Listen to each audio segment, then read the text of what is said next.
Hello and welcome to another episode of PCTV on the Road. I'm Matthew Tucker, Pittsfield Community Television's Public Access Coordinator. And this episode, as we continue our journey through Pittsfield and its neighboring communities and sharing with you all of the fantastic organizations that make Pittsfield a wonderful place to live, we are at Camp Russell, just over the line, to talk about the Boys and Girls Club of the Berkshires. I'm here with Joe McGovern, the Boys and Girls Club CEO. Joe, thank you so much for joining with me. Thank you so much for having us. So let's start right at the basics. What is the Boys and Girls Club? Well, I think the best way to describe it is that each and every day our staff, all our volunteers, and all of our community partners are working extremely hard to make a difference in the lives of the children of Pittsfield and all of Berkshire County. And I know that we're here at Camp Russell, so clearly Camp Russell is part of that programmatic effort to connect with and help the kids of the Berkshires. But what sort of programs does the Boys and Girls Club offer? Well, let's talk about Camp Russell first. Okay. So let's start with that. So because we're right out here in what has been a beautiful summer for us weather-wise, except for today, as you can see, the rain. Well, and for folks at home, if you hear strange noises, there's a decent possibility. It's definitely raining right now, weather in the Berkshires, but there might be a little thunder. We had it earlier.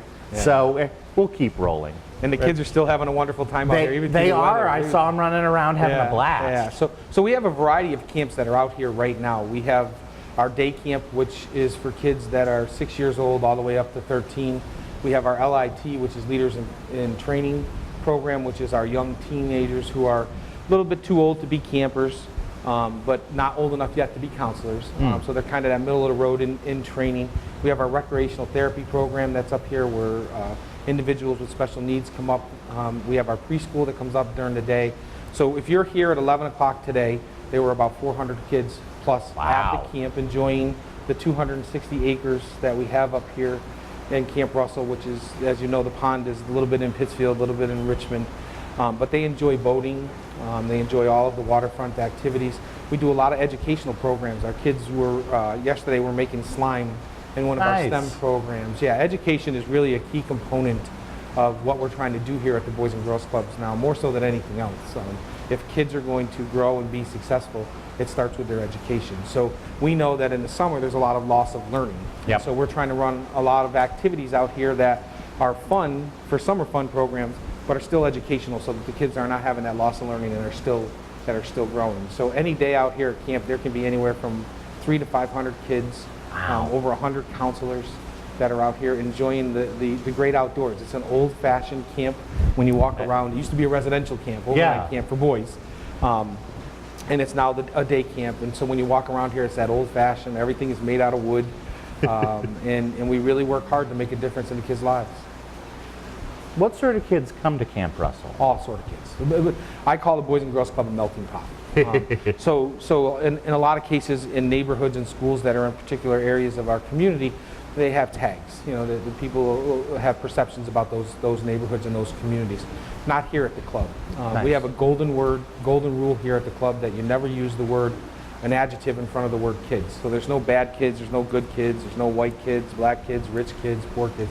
They're just kids, and we want to make a difference in their lives. And so kids come from all areas. We have kids who come from South Pittsfield, North Pittsfield, West, East, all over Berkshire County. We have parents who drive their kids down here from North Adams, from Stockbridge and Great Barrington that come up to the club for programming. So it's really a melting pot of what's out there in our Berkshire County community.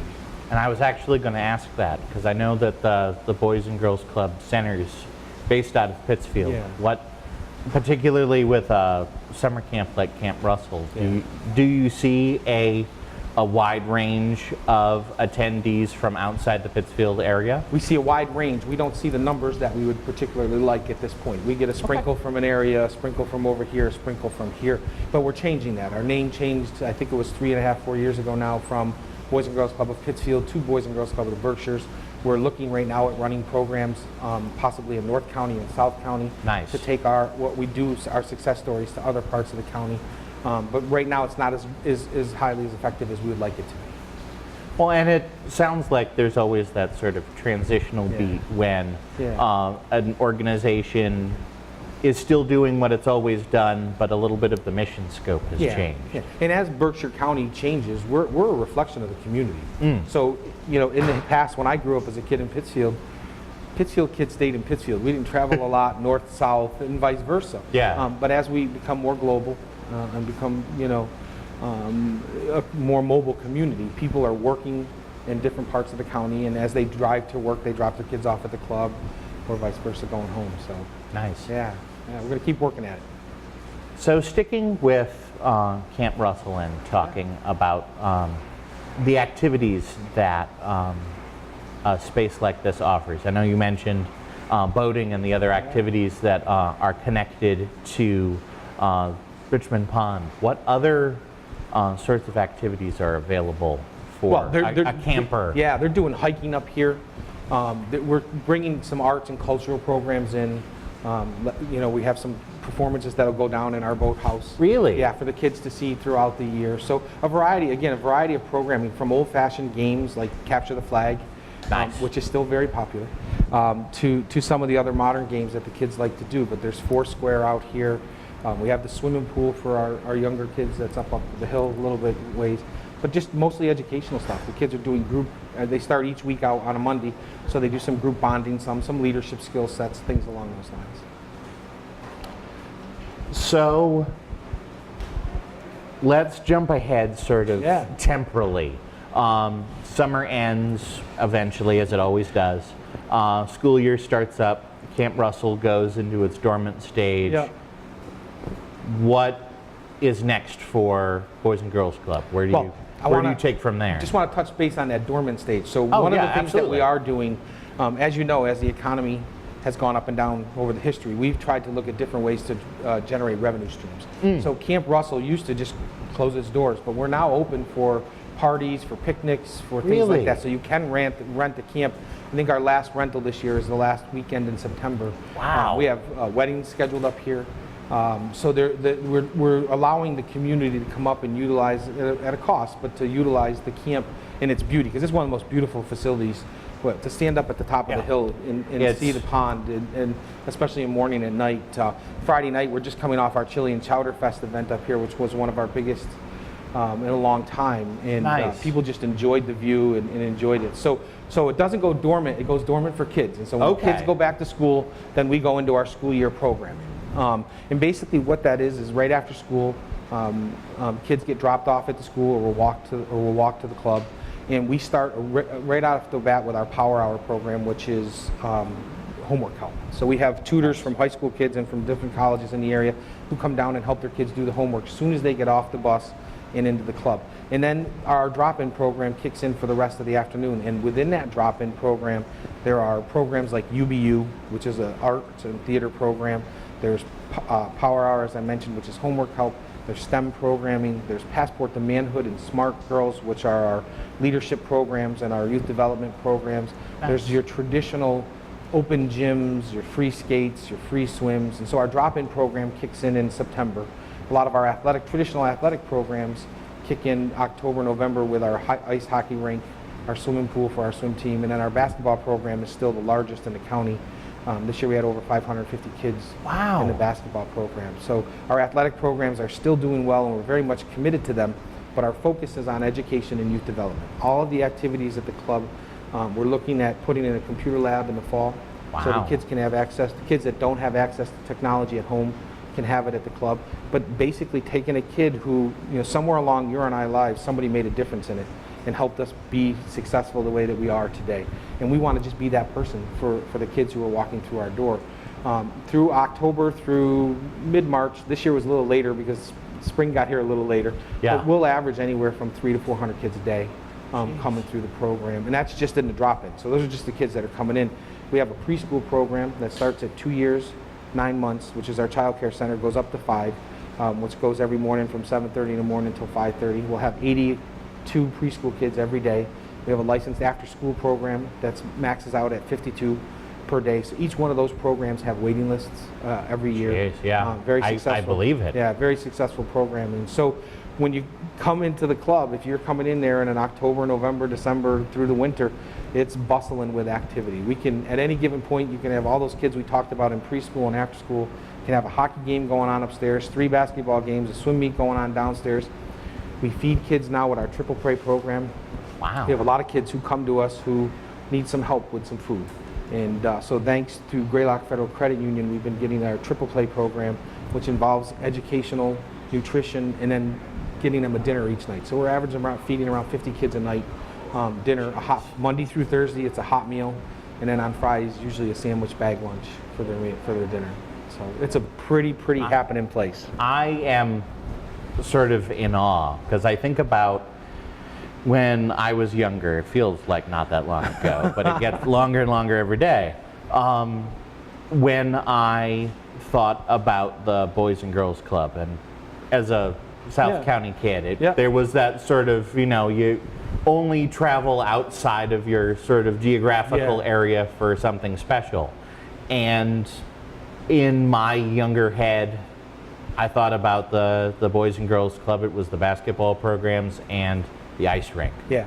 And that sort of was like the period on the list of offerings. But it sounds like there is a tremendous number of additional things beyond that sort of baked in memory that have come into existence at the club. Yeah. Well, we still have those programs. Like I said, our basketball program is still huge. Our hockey program is growing. Hockey kind of dipped for a little bit. This being an Olympic year came back a lot. We had curling for the first time up at the club. Nice. It was outstanding to watch. We're still running those traditional athletic programs. But what we tell all our kids all the time, and this is what our emphasis is there's never been an NHL hockey player come out of Pittsfield. There's never been a NBA player come out of Berkshire County. I'm not quite sure about the NFL. There's been some Major League Baseball players, but very limited. And if these kids are going to achieve success, we want them to achieve success in life. So in order to do that, we use our athletic programs to teach them leadership and teamwork and discipline and all of those things that have always been there. But now we've got to give them programs that take those kids that don't participate in athletics and make sure they're getting the same skill sets. And that's what the club is all about nowadays, is it's making sure that we're building successful people for our community. Hopefully they stay in Pittsfield, but if they move on and go to other areas, wherever they're going, we want them to represent our community and be successful as individuals and be successful as a family in the future. So there's this huge range of programs as we've sort of gone through and discussed. I have to imagine you need lots of volunteers to make this work. This would not happen. We have hundreds and hundreds of volunteers, over 500 volunteers throughout the year, between coaches and mentors and leaders who are helping some of our leadership groups. We couldn't do it without volunteers. Our board of directors, who does a phenomenal job in making sure that we have the resources that we need, setting policy and supporting.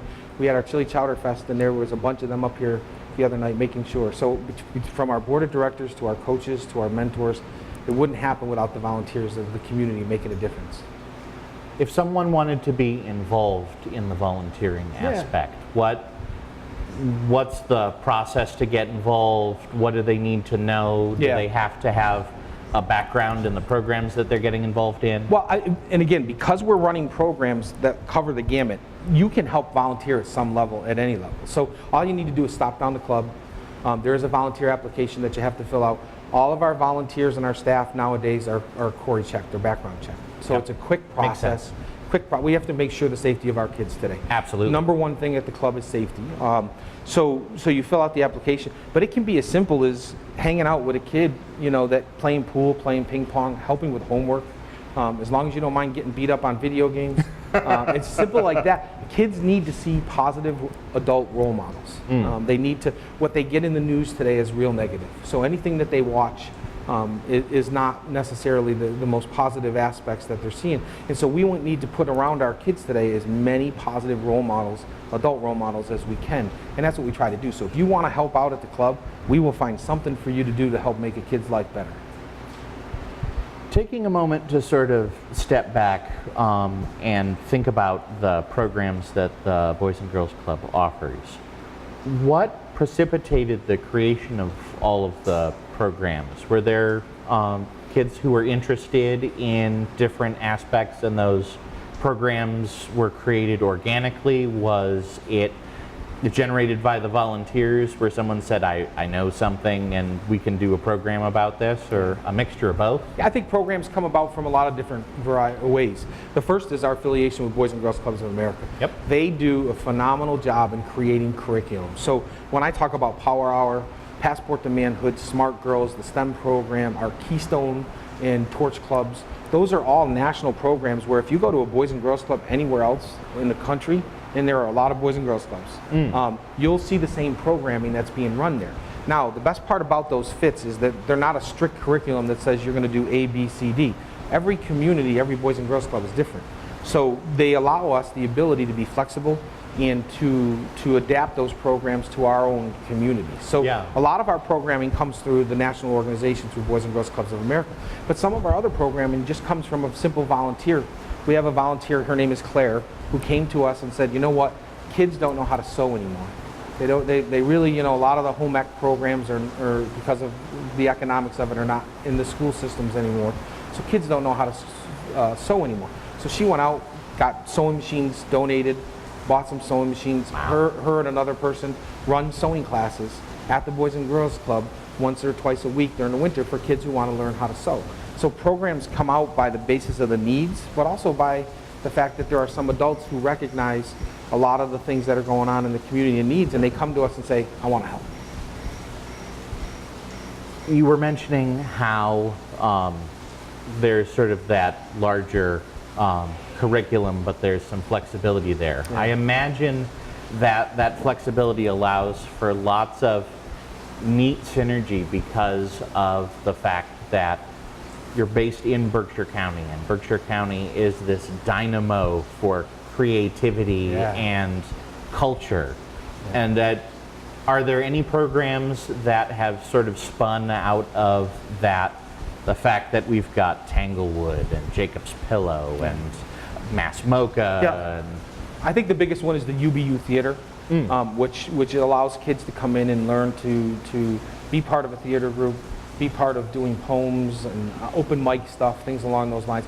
But we're trying to build that up. We're currently partnering with, for instance, the last 2 weeks and the next 2 weeks, Barrington Stage is using the Boys and Girls Club as their rehearsal location for one of their youth plays that they're doing. Oh, very nice. So there's about 20 teens in the club who are practicing all day long. The amount of effort that those kids put in to put a production on is phenomenal. So we're partnering with Barrington Stage and other groups in the community to bring more arts, bring more culture into the club and for the kids. As you said, our community is huge on that. And so we're a reflection of the community, and we need to make sure that we're providing those activities and those programs for the kids. Nonprofit organizations, because of our nature, have to draw from other methods other than buy and sell in order to fund what happens. Yep. Now, PCTV as a nonprofit organization, we're doing stuff of that sort all the time. What does the Boys and Girls Club do to raise the funds to enable all of the programs that you've shared with us? Yeah, well, we don't make a lot from fees. Our fee for a kid to become part of the Boys and Girls Club is $25 for the year. Nice. So we do have some additional fees like camp. There's a weekly fee and stuff like that. But all of those programs, those drop-in programs we talked about, come with that $25. So nice. It means that our staff and our volunteers, every day of their lives are fundraising,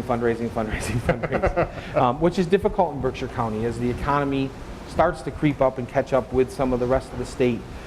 It's still not there, but we're constantly fundraising. We hold 3 special events throughout the year. We hold Chilean Chowder, which was last Friday night. We hold our golf tournament, which is coming up in early September, which is up at Pittsfield Country Club. And George Haddad and his golf committee has a tremendous golf committee that works incredibly hard at raising money. And last year, I think they raised just over $50,000 at the event. We hold a gala in the winter. To do that, we also hold a number of mini drives. Like, for instance, we do a campership drive for out here at camp and raised $14,000 just with direct donations, so nice. Kids can come out to camp for free that can't afford, and make sure that they still get this full camping experience. So we're constantly fundraising Our board is working really hard with our staff to make sure we have the resources available to get these kids what they need. That's fantastic, and I'm glad to hear that the community has stepped up in such a way to make sure that all the kids who are involved in the Boys and Girls Club are able to be involved, both allowing the programs to happen and allowing the extra help for folks who might not have the resources at home to be able to be involved in all of these fantastic programs. Yeah, it's wonderful. Without volunteers, without the community support, whenever we have challenges, there are people in the community who step up. Whether we needed new bathrooms this year out at camp, and I can't tell you the support we got for the community to make sure that they need what they need out here to have happen. So but it happens year round. Whether it's at the ice rink, someone will say we need a water fountain. New water fountain broke. All of a sudden there'll be 4 or 5 sets of parents who are raising money to get a new water fountain. So it's really, I think if you grew up here in Pittsfield, the Boys and Girls Club touched your lives in some way at one point. And people give back. The one thing about Berkshire County as a community that you can't say enough about is that people take care of each other here, and they give back, and they try to help, and they try to make a difference. And the kids see that. They really recognize the fact that the community steps up and helps. I want to talk a little bit about you and your involvement with the Boys and Girls Club. How did you get involved with the program, and what led you to become the CEO of the organization? Well, I grew up at the club. I started coming when I was 9 years old, and was lucky enough to have some mentors there who made sure that I didn't go down the wrong paths. I have a great family at home, but my second family was the Boys and Girls Club. And Jim Mooney made a major impact on my life. And so around the age of 14 and 15, when he first hired me, I started to have a dream that I would one day be Mr. Mooney and be the director of the club. And my career has taken me to other nonprofits. I ran the Boys and Girls Club in Westfield, Mass. for 10 years. I ran the United Way up in North County, and I was the CEO of the YMCA in North County. But 2 years ago, I got an opportunity. My heart was always with the club. I was the Youth of the Year in 1987, which is an award that still means a tremendous amount to me. But I moved to Maryland. My family and I moved to Maryland to run one of the largest clubs in the country.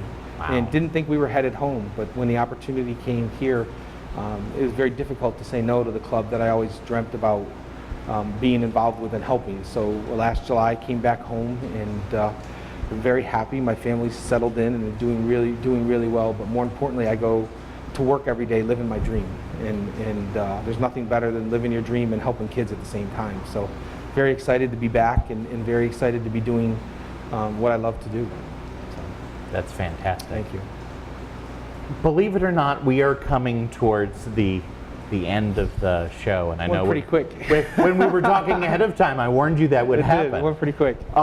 With the time that we have left, is there anything that we didn't touch upon in the conversation that you want to make sure you highlight for the folks at home, or even something that we did touch upon? Yeah, I just think that, we've all had that person in our life, or people, whether it's a family member or a teacher or a coach, or that helped develop who we are. And we've got to pass that on to our next generation. And the kids today have many challenges, and very much different challenges than we had growing up, because the pace of life today is so much quicker. Everything is instant. So we're trying to help them and teach them good character and good values and old-fashioned ways to do things. And we need help. And we need help with volunteers. We need help with resources, whether they're time or money. And we need people to support what we're doing, because the kids are going to be our next generation. They're going to take over Pittsfield, and we want Pittsfield and Berkshire County to grow. We want these kids to go on to be successful wherever they are, to make our place a better world. So if you can help out in any way, contact us at the club. Our phone number is 448-8258. You can get us on the website at bgcberkshires.org, or you can go to our Facebook page, Boys and Girls Club of the Berkshires, and contact us, or sign up and join our Facebook page, and you'll see all the wonderful things that happen at the club, and I'm sure something will catch your interest out there. But we were asking for help when you can give it, and we would appreciate all that you could do. I was actually going to ask how people can get more information about the club and what's going on, but I think there is an important detail that I sort of took for granted, you may have taken for granted. If someone wants to walk in, Yep. they've never been to the club before, where do they go? They go to Melville Street. So you go to Melville Street, and we're right, it's the biggest building on Melville Street. We are actually the largest Boys and Girls Club, single facility Boys and Girls Club in the country. Wow. 120,000 square feet. We're one of only a handful that has a rink, ice rink, and which is unique on the 3rd floor also.